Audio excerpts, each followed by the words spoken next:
Kurt Cobain grew up in Aberdeen, Washington, and was a happy enough child up until the age of 7 years old. That is when his parents, Don and Wendy, divorced. And for Kurt, that changed everything. Yeah, I remember feeling ashamed for some reason. I was ashamed of my parents I couldn't face some of my friends at school anymore because I desperately wanted to have the classic typical family, mother, father. I wanted that security. So I resented my parents for quite a few years because of that. During his teenage years, Kurt was moved around from home to home, living with his grandparents, living with friends, and sometimes even living under this bridge. A time in his life which Cobain immortalized on the song Something in the Way. Something in the way.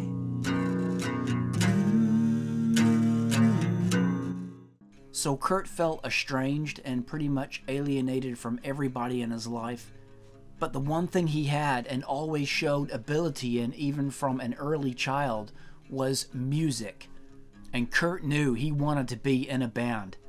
So while attending Aberdeen High School, he met Chris Novoselic, and he wanted to start a band with him. He even gave Chris his demo tape Fecal Matter. Chris said he would listen to it, but he didn't want to join a band at that stage.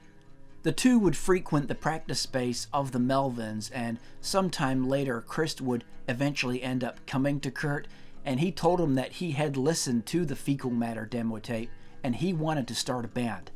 After going through several drummers and several band names, including Pencap Chew, Skid Row, and Ted Ed Fred, Nirvana would eventually settle on Chad Channing as their new drummer, and they released their debut album Bleach in 1989. They followed that up in 1991 with their massive breakthrough album Nevermind, and the rest is rock and roll history. However, on April 8, 1994, in the greenhouse above his garage, Kurt Cobain was found dead, and the dream was over. Nirvana fans worldwide were stunned and shocked, to say the least, that their grunge hero was gone. Nirvana were no more, the band could not continue without Kurt, and from that day onwards, Kurt Cobain's legend grew. This is attending the Kurt Cobain Memorial at Seattle Center, some 10,000 people in this area, and they've come here out of grief and frustration, some of them out of anger at being abandoned by one of their heroes, but everybody came for one reason, to pay their respects to Kurt Cobain.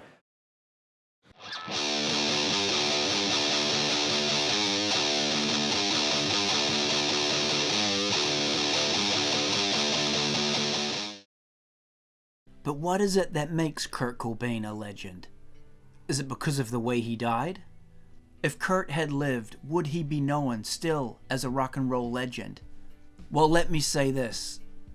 Nirvana were something so new and something so big at the time they came out in the early 90s. They blew away the face of what was then popular music on all of the Billboard charts and the top 10 lists around the world. They knocked the likes of Michael Jackson and Madonna off of those Billboard charts. Nobody could do that. Nobody had done that. But Nirvana did that. As I say, they were so new sounding, so exciting. And Kurt Cobain as their frontman was really captivating and just awesome to watch perform live, smashing up his gear. His stage presence, his lyrical content, his guitar style, which was raw and powerful. And speaking of raw and powerful, his voice, his vocals, the way he sang, that was a big part of what made Kurt Cobain and Nirvana what they were. He was one really awesome rock singer. People will tell you that the one thing that really drew them to Nirvana was Kurt's voice. He did have a good lower register, which he would sing more quietly on verses of songs, for songs like Lithium, for example. But then when he blew it out into the choruses of his songs, he just went to a totally other place. People responded to that raw power Kurt had in his voice. But just want to add here too that Kurt was just a human being, just like anybody else, had all the same problems that anybody else would have. And there is no doubt that he was not 100% comfortable with the whole fame thing. I believe Kurt was a musician and artist first and foremost, and his band was just so damn good. They got so damn famous, so famous, and Kurt got so big that he couldn't even go anywhere, live his life without being mauled all the time. Getting his life interrogated by the media and all that crap. I mean, Kurt loved the fans, we know that, but he didn't want to be seen as some savior of a generation or worshipped or anything like that. There's nothing more embarrassing than a group of people walking up to you and shaking and clamoring and praising you like you're some kind of fucking god or something. It's embarrassing. He was good, and he knew he was good, but he was humble about it too. The pity is they were only around for such a short time. By the time everybody got to know them and know who they were gone. Literally, they were gone. It would have really been nice to see another album or two. I mean, Kurt kind of showed where the band was going when they played their Unplugged set. The band were really changing and developing their sound. Would have been really nice to have heard some more material from Nirvana. It might be nice to eventually start playing acoustic guitars and be thought of as a singer and a songwriter rather than a grunge rocker, you know? Because then I might be able to take advantage of that when I'm older and sit down on a chair and play acoustic guitar like Johnny Cash or something, you know? And it won't be a big joke, but who knows?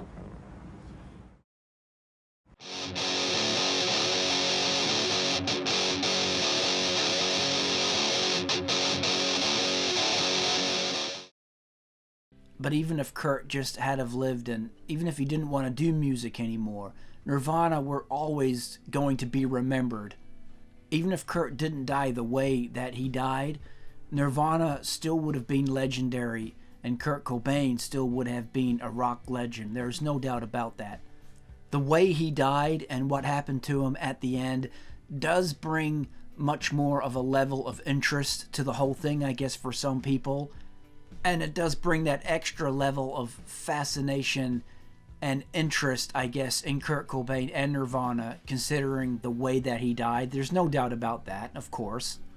But as I say, I think if Kurt had have lived, he was always going to be remembered. Nirvana's songs were always going to be remembered. And he still would have been a massive rock legend, no doubt about that. As I said before, the way that he died, I'm sure that adds to his legend even more, I guess. But as I say, Nirvana would have always gone down in history as one of the major bands that came onto the scene and really shook things up, whether Kurt lived or died. They would have always been a band that would have been remembered for all time. You know, Kurt may not wanted to have been the spokesperson for a generation or a grunge icon or anything like that, but Kurt Cobain will always go down in history as a rock legend. He and his band Nirvana contributed greatly to the music industry. Truly, one of the greats.